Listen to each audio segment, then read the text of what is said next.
नमस्कार, आप सभी का एक बार फिर से स्वागत है। आइए आज सुनते हैं आमल की एकादशी की व्रत कथा। पौराणिक कथाओं में उल्लेख है कि जब भगवान विष्णु ने इस सृष्टि की रचना की तो उन्होंने आंवला वृक्ष को भी उत्पन्न किया। इस वृक्ष के स्मरण मात्र से ही गोदान करने का फल प्राप्त होता है और आंवले फल के सेवन से व्यक्ति को पुण्य प्राप्त होता है और मोक्ष का मार्ग उसके लिए प्रशस्त होता है। आंवला एकादशी या आमल की एकादशी का व्रत फाल्गुन मास में शिवरात्रि और होली के बीच मनाया जाता है। इस दिन आंवले वृक्ष का विशेष महत्व होता है। भगवान विष्णु को आंवले का फल अत्यधिक प्रिय है। आंवले के वृक्ष में भगवान विष्णु का वास माना जाता है। स्कंद पुराण में आमल की एकादशी का वर्णन करते हुए बताया गया है कि यह व्रत सभी पापों को नष्ट करता है और व्यक्ति को सौभाग्यशाली बनाता है। तो चलिए सुनते हैं आमल की एकादशी की पौराणिक व्रत कथा। प्राचीन समय में एक नगर था जिस नगर का नाम वैदिक था। इस नगर में ब्राह्मण, वैश्य, क्षत्रिय और शूद्र चारों वर्ण अत्यंत सुखी और संतुष्ट थे। नगर में हमेशा उनके मंगलमय स्वर गूंजते रहते थे। वहाँ कोई भी पापी, दुष्ट या नास्तिक नहीं था।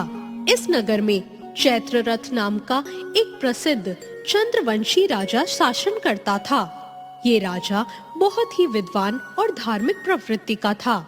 राज्य में कोई भी गरीब या कंजूस नहीं था। वहाँ के सभी निवासी भगवान विष्णु के भक्त थे और वहाँ के लोग आंवला एकादशी के व्रत को बहुत ही श्रद्धा और भक्ति भाव से करते थे। एक बार फाल्गुन मास के शुक्ल पक्ष की आंवला एकादशी आई। राजा अपनी प्रजा के साथ मंदिर गए और वहाँ उन्होंने कुंभ स्थापित कर धूप, दीप, नौवेद्य, पंचरत्न, छत्र आदि से विधि पूर्वक एकादशी का पूजन किया। उन्होंने आंवले वृक्ष के नीचे भगवान विष्णु की स्तुति भी की। राजा ने आंवला वृक्ष की पूजा करते हुए कहा, हे धात्री, आप ब्रह्मा का स्वरूप हैं। आप ब्रह्मा से उत्पन्न हुए हैं और सभी पापों का नाश करने वाले हैं। मैं आपको नमन करता हूँ। मेरी भेंट स्वीकार करें। आप श्री रामचंद्र जी द्वारा सम्मानित हैं। मैं आपकी पूजा करता हूँ और प्रार्थना करता हूँ कि मेरे सारे पाप दूर हो जाएं। उस रात सभी भक्तों ने मंदिर में जागरण किया। उसी समय एक शिकारी वहां आया। वो बहुत पापी और दुष्ट था, जो अपने परिवार का पालन पोषण करने के लिए जानवरों का शिकार करता था। उस दिन शिकारी भूखा और प्यासा था। वो मंदिर के एक कोने में बैठ गया और भगवान विष्णु और एकादशी का महात्म सुनने लगा। इस प्रकार शिकारी ने पूरी रात जागरण किया और सुबह अपने घर लौट गया। सभी भक्त भी अपने अपने घर चले गए। कुछ समय बाद शिकारी की मृत्यु हो गई। आंवला एकादशी के व्रत और जागरण के प्रभाव से शिकारी अगले जन्म में राजा के यहाँ पैदा हुआ। उसका नाम वसुरथ रखा गया। जब वो बड़ा हुआ और राजा बना तो उसके पास एक विशाल सेना थी। उसका राज्य धन धान्य से परिपूर्ण भी था। उसकी शक्ति चंद्रमा के समान थी, पराक्रम भगवान विष्णु के समान और स्थिरता पृथ्वी के समान थी। एक दिन राजा वसुरथ शिकार के लिए जंगल गए। फिर वहां वो अचानक रास्ता भटक गए। दिशा न जानने के कारण उन्होंने एक आंवले के पेड़ के नीचे विश्राम किया और वहीं उन्हें नींद आ गई। उसी समय पहाड़ से डाकुओं का एक समूह वहां आ गया। उन्होंने राजा को अकेला देखा और चिल्लाने लगे, मारो मारो।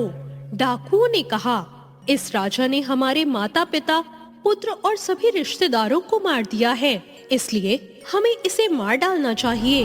ये कहते हुए डाकुओं ने राजा पर हथियारों से हमला करना शुरू कर दिया। जब डाकुओं ने राजा पर पहला हमला किया तो ऐसा लगा कि उनके हथियार राजा के शरीर से टकराते ही फूल बन गए हों। उनके सभी हथियार उल्टे उन पर ही वार करने लगे और ऐसा होते ही सभी डाकू बेहोश हो गए। उसी समय राजा के शरीर से एक दिव्य देवी प्रकट हुई। वो अत्यंत सुंदर थी और सुंदर वस्त्र और आभूषणों से सुसज्जित थी। उनकी आंखों से लाल अग्नि की किरणें निकल रही थी। देवी ने तुरंत डाकुओं पर आक्रमण किया और सभी को मार डाला। जब राजा वसुरथ जागे तो उन्होंने डाकुओं को मृत पाया और सोचा कि इन दुश्मनों को किसने मारा। इस जंगल में ऐसा मेरा शुभचिंतक कौन है। तभी एक आकाशवाणी हुई, हे राजन, इस संसार में तुम्हारी रक्षा भगवान विष्णु के अलावा और कौन कर सकता है। पिछले जन्म में तुमने आमल की एकादशी का जो व्रत किया, ये उसी का पुण्य है। आकाशवाणी सुनने के बाद राजा अपने राज्य खुशी खुशी लौट आए और शासन करने लगे। तो ये थी आमल की एकादशी व्रत की कथा। जो भी इस व्रत कथा को श्रद्धा पूर्वक करता या सुनता है, उसके सभी कार्य सफल होते हैं और अंत में वो विष्णु लोक को प्राप्त करता है। तो ये थी आमल की एकादशी की व्रत कथा। आपको ये कथा कैसी लगी, कमेंट करके जरूर बताएं।